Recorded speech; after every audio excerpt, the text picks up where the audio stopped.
5 sampai pasal 7.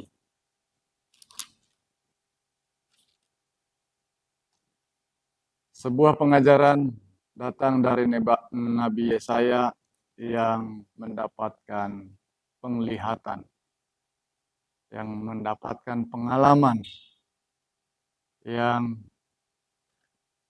supranatural. Ya.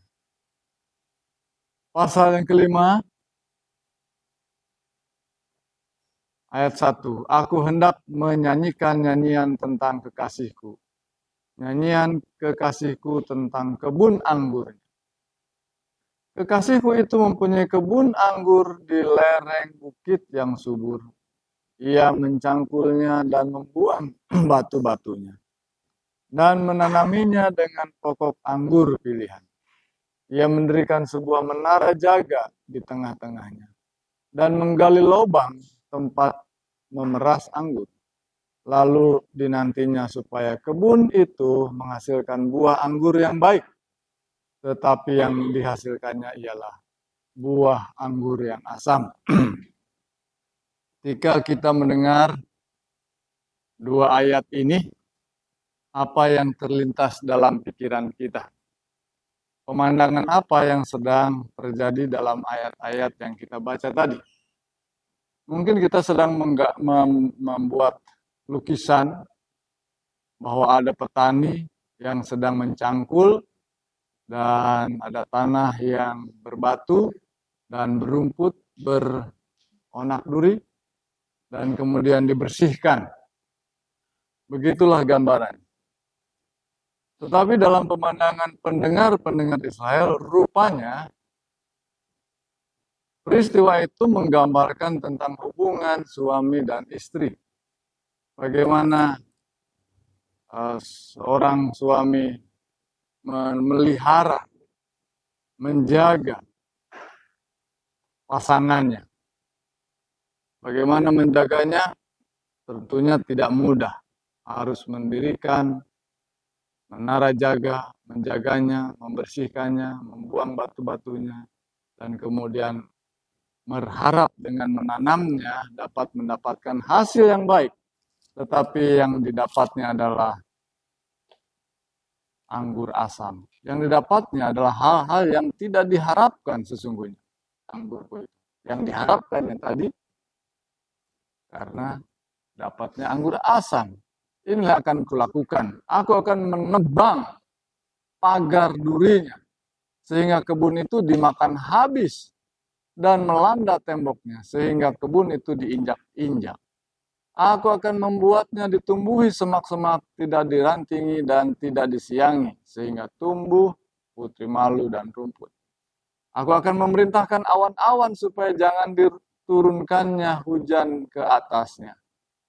Inilah Israel. Ya.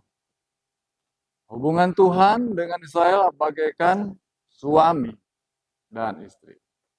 Hubungannya Israel adalah seorang istri yang tidak setia. Kebun anggur yang tidak menghasilkan apa-apa. Mungkin menghasilkan tetapi tidak sesuai yang diharapkan Tuhan. Ayat 7. Sebab kebun anggur Tuhan semesta alam ialah kaum Israel dan orang Yehuda. Ialah tanaman-tanaman kegeramannya. Dinantinya keadilan tetapi hanya ada kelaliman. Dinantinya kebenaran tetapi hanya ada keonaran. Satu ayat yang menarik sekali ya kata-katanya. Dinantinya keadilan yang muncul adalah kelaliman. Dinantinya kebenaran yang ada keonaran. Itulah yang terjadi dengan bangsa Israel. Sehingga Tuhan akan membiarkan mereka. Pagar atau perlindungan Tuhan akan dicabut.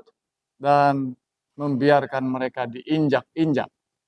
Mereka akan mendapati masalah sangat serius. Mereka akan dihancurkan oleh karena ketidaksetiaan dan mereka tidak menghasilkan apa-apa yang diharapkan oleh Tuhan. Itulah khotbah daripada Nabi Yesaya. Sesungguhnya pasal 1 dan sampai pasal 5. Pasal 6 sesungguhnya kembali lagi ke awal. Karena secara kronologis mustahil tentunya panggilan Yesaya belakangan. Yesaya dipanggil Tuhan untuk melayani pada bagian pasal yang ke-6 untuk mengkhotbahkan, untuk memanggil kembali bangsa Israel. Menariknya dalam pasal 6 itu juga adalah sebuah penglihatan yang luar biasa. Dalam tahun matinya Raja Uzia, aku melihat Tuhan duduk di atas tahta yang tinggi dan menjulang, dan ujung jubahnya memenuhi bait suci. Kapan dia melihat Tuhan duduk di atas tahta? Disebut dalam bagian pertama itu bahwa peristiwa itu terjadi pada waktu matinya Raja Uzia. Menunjukkan bahwa sesungguhnya Tuhanlah Raja itu. Tuhanlah pemimpin bangsa Israel. Ketika mereka tidak ada pemimpin, sesungguhnya Tuhanlah pemimpin itu. Dan saat itulah Tuhan menunjukkan diri kepada Yesaya untuk dipanggilnya menerima pekerjaan yang besar untuk membawa bangsa Israel kembali kepada Tuhan. Panggilan itu tidak mudah nampaknya, karena dalam percakapan dengan Tuhan, Yesaya ini seolah-olah masih enggan untuk menjadi utusannya. Sehingga dia berkata, celaka aku binasa, sebab aku ini seorang yang najis bibir. Melihat pemandangan bertemu dengan Tuhan, mustahil bisa tetap hidup karena aku ini adalah orang berdosa. Tetapi pada akhirnya cerita ini happy ending kelihatannya dalam pasal yang ke-6. Karena pada akhirnya Yesaya memberikan dirinya untuk menerima panggilan Tuhan, untuk melayani Tuhan, pergi kepada bangsa Israel yang tadi dinyatakan sebagai kebun anggur yang menghasilkan anggur yang asam. Dan itulah panggilannya kepada kita. Tentunya negeri ini, Indonesia ya. Tentunya gereja kita adalah gereja yang juga yang diharapkan menghasilkan hal yang terbaik, tetapi mungkin belum terbaik yang diharapkan Tuhan.